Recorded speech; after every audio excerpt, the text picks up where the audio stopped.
Hi, I'm Dr. Kim Logan Nolan. And I'm Arthur Nolan. And welcome to Making It Work.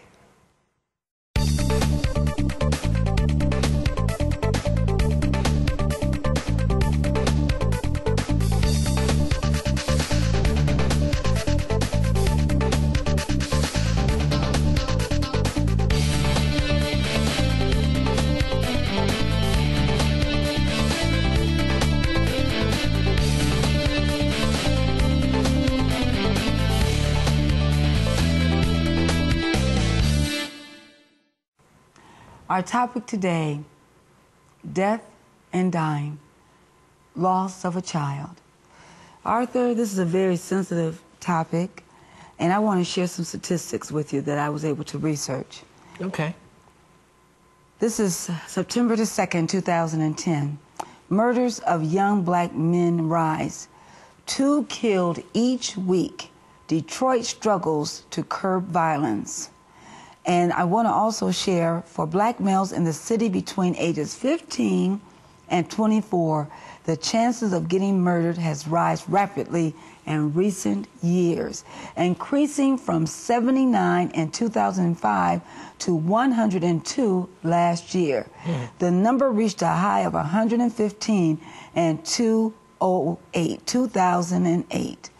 What is that saying? It's amazing. It says there's a lot of tragedy with our youth in most inner cities, because even though Detroit was mentioned, we're talking about nationwide. Nationwide. And I did a workshop, and I had on the workshop a picture of a graveyard. And I said, our young people are not in church, the nightclubs, the libraries, schools, not even in prison. They're in the graveyard, the cemetery. Well, that takes us to our guest. I want to welcome Ms. Cheryl Bryant. God bless you. Bless you. I was so touched by your story, and I know our viewers will be also. So we want you to take your time and tell us your story. Well, I was at work when I found out late in the evening. My son was in an accidental shooting. Okay. I didn't know that at the time, but I was hysterical at work. Once I got it halfway together, a relative of mine took me to the site where he was, and they whisked me away. They told me no information. They were still checking everything out. So at that point, I didn't know for sure it was him. So I went into everything's okay mode, and he was fine. There was an error made, and I went home. And when I got home, they said that I needed to go to the police station to talk with some people. And long story short, when I got back home, the police and the detectives came to my residence to let me know that it was indeed my son. What was your son's name? His name was Brandon. And how old was Brandon? Brandon was 23. 23 years old. 23 years old. And Brandon, he was a good son. Yeah. Tell us about Brandon. He was a lot of fun. He was friendly, silly.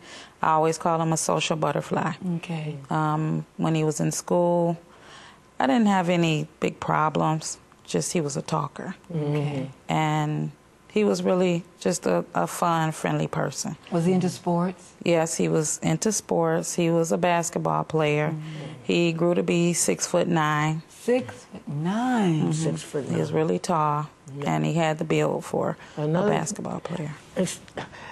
You also informed me that he had an opportunity to play professional basketball overseas. Yes, he did. Okay. Okay. They had contacted him to go to Lithuania.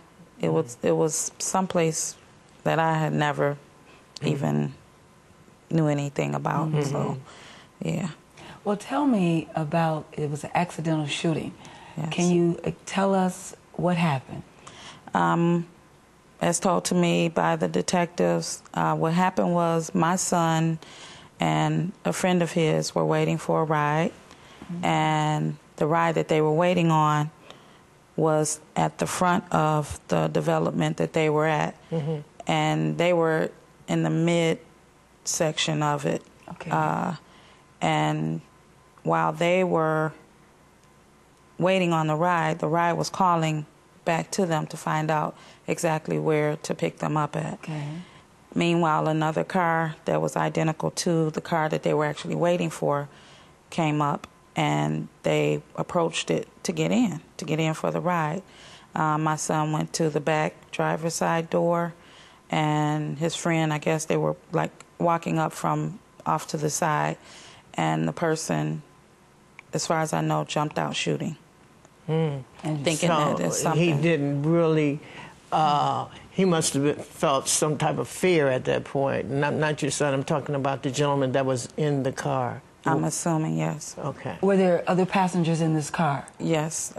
There were 2 small children in the back, like an infant and maybe a 1 or 2 year old, and another person in the front. My son went to the back driver's side door to get in, but I guess... So he's reaching to get in, and the gentleman or father who's driving this car thinks that someone's trying to carjack him or take his children. Right. So he gets out. Yes. And he gets out shooting. Right. And he kills your son accidentally.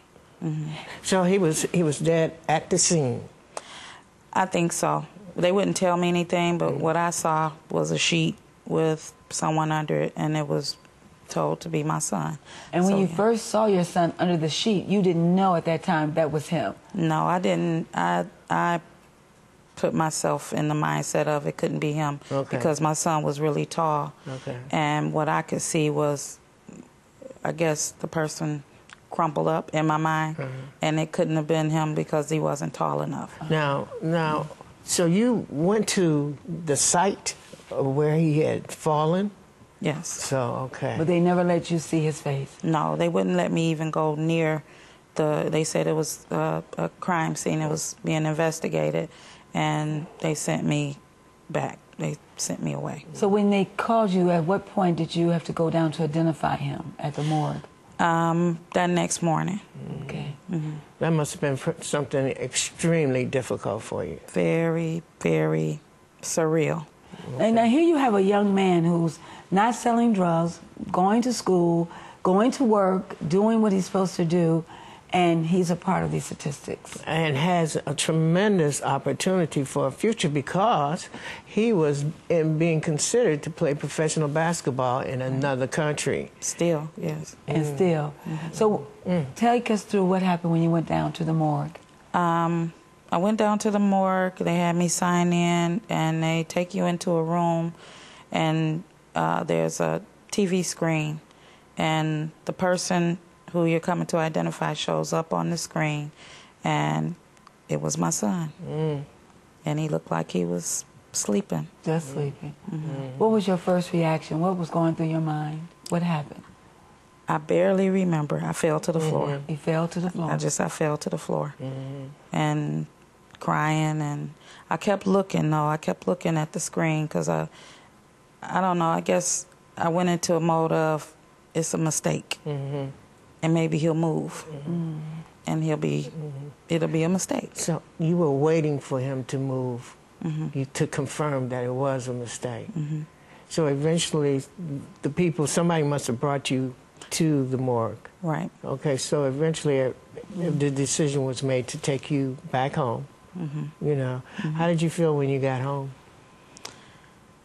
Numb. I was numb. And confused. I guess it's some type of defense mechanism. Angry? I wasn't really angry. It's like it's something that can't really be explained. It's more confusion, denial. Denial. Okay. My son is not gone. And then you told me earlier that you had spoken to your son earlier that day. And tell me about that conversation. I talked to him because he and his girlfriend were going to work, and I have a grandbaby, and they wanted to thank me because I had done a few things for them. He wanted to thank me, and he called to say thank you, and everything was fine, and I would talk to him later. Let me ask now, what about revenge? Did you have that feeling? For just a little second, when I didn't know 100% what had happened. It's your baby, and you want to get at whatever it was that hurt your baby. Yes, yes. Now, you found out later the actual circumstances that was involved. How did you handle that? And can you explain how did that come about, that you found out about those actual circumstances? I went to, after going to the detectives, I had to wait. And I had to wait for like a few months. Wow. It's still a blur. It's all a blur. Yes. But at the point where I actually went down to the Wayne County Prosecutor's Office and they discussed what they had found during the investigation, that's when I found out what really happened. And it's devastating. And it's a part of you that wants to believe, no, they can't be right.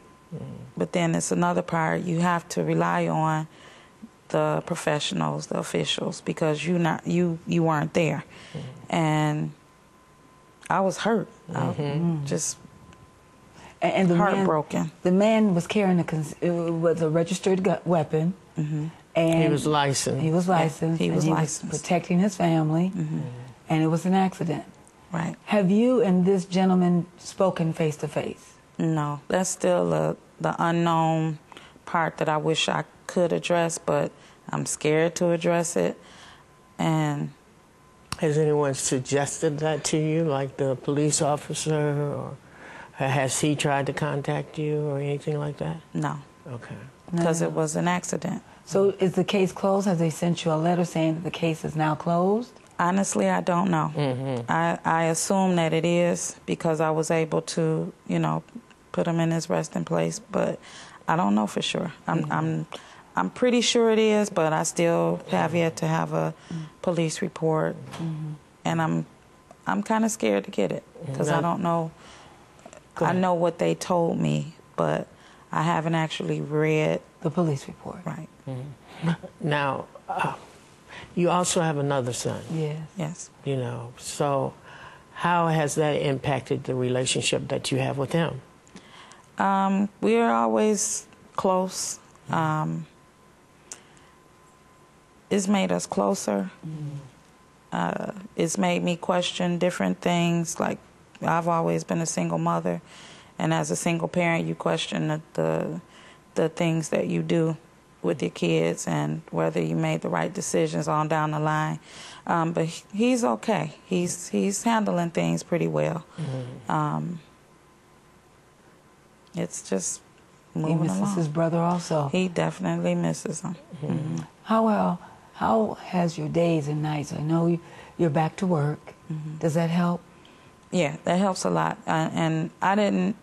You kind of know because you try to surround yourself with the people who are most like you, but I have a extended family and the people I work with.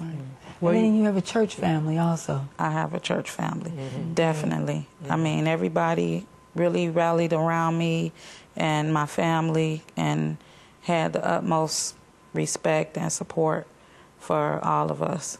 Now, your mother, shortly after Brandon's death, your mother passed away. How many weeks later?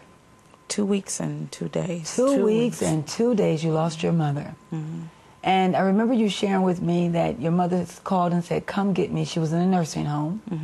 And she had the opportunity to see Brandon before he passed.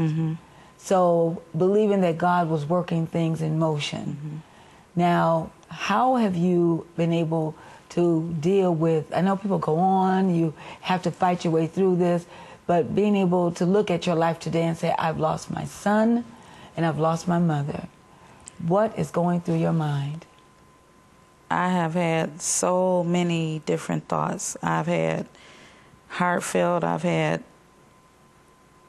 It was a test of my faith, but in my mind, I know I passed it because I know God is. I know He's real. There's no way in the world that I could get through something like this without Him. It's just no way. Mm-hmm.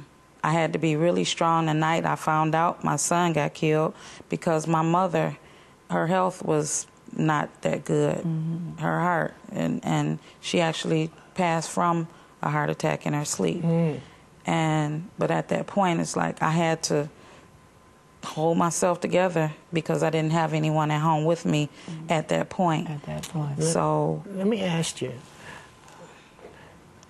what was your family like when you were growing up? Very loving, mm-hmm. very God-fearing, mm-hmm. Healthy. Mm-hmm. We had fun. We mm-hmm. had a lot of fun. They were. I came from a family of nurturers, mm-hmm. true nurturers, mm-hmm. and aunts, uncles.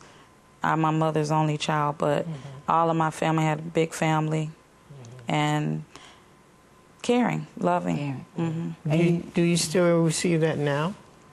More so now mm-hmm. than ever. Mm-hmm. Okay. Mm-hmm. Has your family been pressuring you to find out what's in that police report, or have they really kind of just backed away from that aspect? Here and there, it's a little bit of both. Okay. It's a little of both. Let me ask you, you told me, you shared with me how the day your mother passed away, she wanted to go to church. Mm-hmm. Tell us about that. We went to church. She had a beautiful day. It was 80 degrees out. It was really pretty. And she said that I want to go to church. And so I got her together. I helped her get bathed and dressed, and we went. She was in a wheelchair.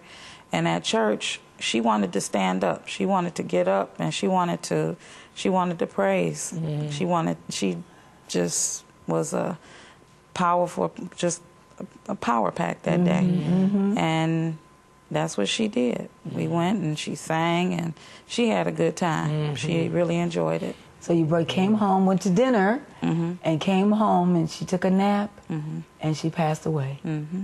That day. My. That's powerful. Mm-hmm. My goodness. You know, sure, I look at you, and, you look like pillar of strength. But are there still some dark days and tearful nights? Mm-hmm. I think over time, I guess it'll get better. I know it'll get better. It'll get better, but with something like this, losing someone so close to you, and, my son and my mother, I go back and forth, my baby, my mom, I go back and forth, but like I said, my faith is strong, and I know who to count on. I know that He is real. Every time I have any one of those down times, and they're frequent, they're very frequent, but that's what pulls me out, because I know I don't walk alone, and I know I have a lot of support. Some of the tools we recommend in our counseling clinic, of course, is being able to have someone to talk to, being able to seek counseling, being able to use tools such as keeping yourself active, being able to release the pain, because that's a heavy load to have to carry by yourself. And you need to understand, viewers, you're not alone. When you lose a loved one, no one knows what that feels or means to you, because you're going through it. And we always hear, I know how you feel, I know what you're going through, unless you've walked in my shoes. Right. But we are all experiencing death, and we're experiencing a loss, the grief. Well, I think another important step that I didn't hear you say, I think needs to be said, is accepting what transpired. You have to accept the whole situation, and that's important for us to move forward and to overcome some of the difficulties that we do experience. That's the hardest part. Yeah, I know. Because you don't know when it's going to happen. And I used to tell my son, I told Dr. Kim, I used to tell him as he was growing up different things when it was time, that death is a part of life. And as sure as you were born, you will that will come. It's just I didn't set myself up at all to know or to acknowledge, even when it's around you and you see it happening to other people, people younger than my son, and the people who've lost their babies and all that. I still never, not one time prepared myself for it. You can't prepare yourself for something you like cannot. that. It's not preparation. I think accepting is something that you have to really search down deep to do, because that's one of the first steps in trying to deal with the grief process.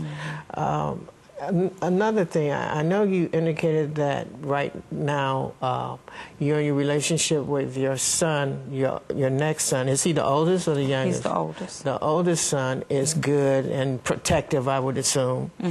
What about the grandson that your son left behind? How's that relationship? Very good. That's my little pumpkin. He's a busybody, and he's just another Brandon.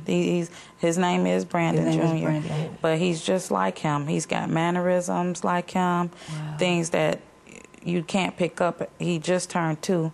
So there's certain things that he can do or he'll do that are just like his dad, and it's just something to see. You saved clothes and other items for him as he gets older, for you to share with him about his father. That's really beautiful. Clothes and pictures. I try to make sure I got like a few people who have pictures, just to make sure he can see that his dad really loved him, and so he can see. One of the things I would like to ask, what are you doing for yourself now? Okay, yes, what are you doing? You're involved with this process, and now you lost your son over the summer, or when was it? It was over the summer. It was March. So it was okay. March. So like in spring, and it's not something easy to overcome, but what is important is you have to find a way to bounce back. What are you doing for you? A lot of different things. I write.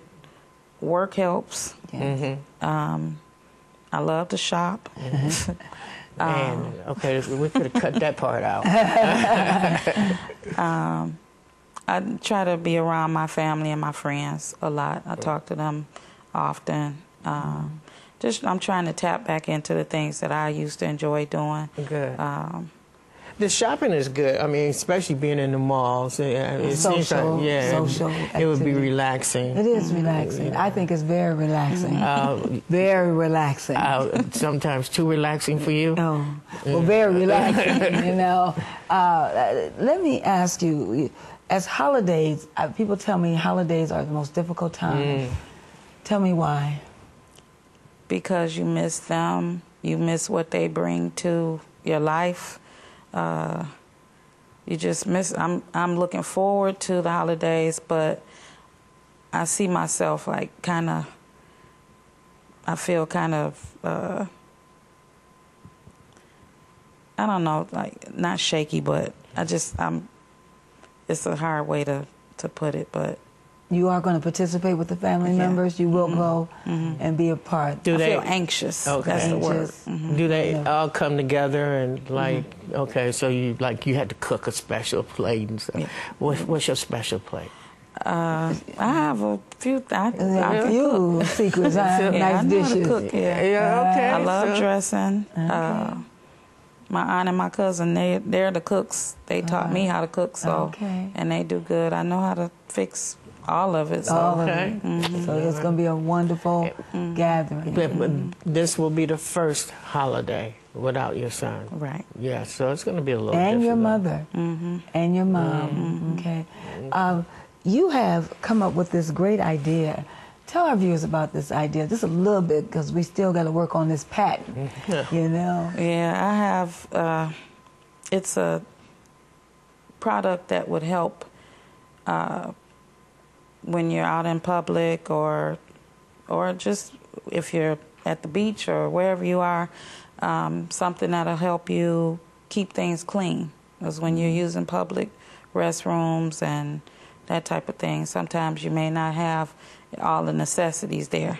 And I have a little package that would be ideal for women and men. to you know, keep it clean and keep everything. So take to those strange bathrooms. You got your own stuff. Well, that's nice. Well, I'm going to be looking forward to you coming back to show us the finished products of this, because I think it's going to be a part of your healing. You know, the healing is so important. And also being able, the people at work, were they supportive to you?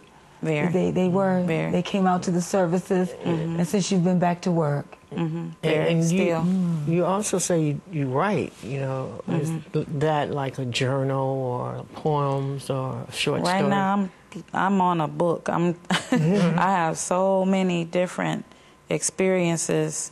This one is a big one, and just a lot of other, like, different experiences that I've had. And here and there, that's what I do. I write poetry. That's something else that keeps me. I've always done it, but it's really something more on a serious level, because it's something I have to say. Well, you have to write a poem for our show, you know, so we can read it or have you come back and read it. Because one of the things about our program is that it's about healing and helping. And so that's what it's all about. We will be right back to share a little bit more information on Making It Work.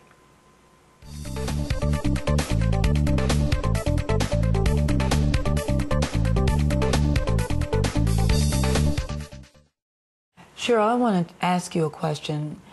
Your grandson's mother, the last thing she did with your son, they had an argument. And how is she doing? How is she coping? She's coping pretty well, all things considered. She had a hard time with that, but I did let her know that that's not the only thing. You all didn't expect it to happen, and you loved each other. You had a beautiful son, and it will be just fine in time. So you've been doing grief counseling with her? A little Yeah, bit. a little bit. Take what I get and take it to her. Well, listen, that's great. Cheryl, I want to thank you for being a part of Making It Work, and we're going to be praying for you, and we're looking forward to you coming back. Yes, definitely. Thank you for having me. And all the things that you have gone through. If you had to say something to a mother, a parent going through this right now, what would you say? The first thing I would say is you're definitely not alone. God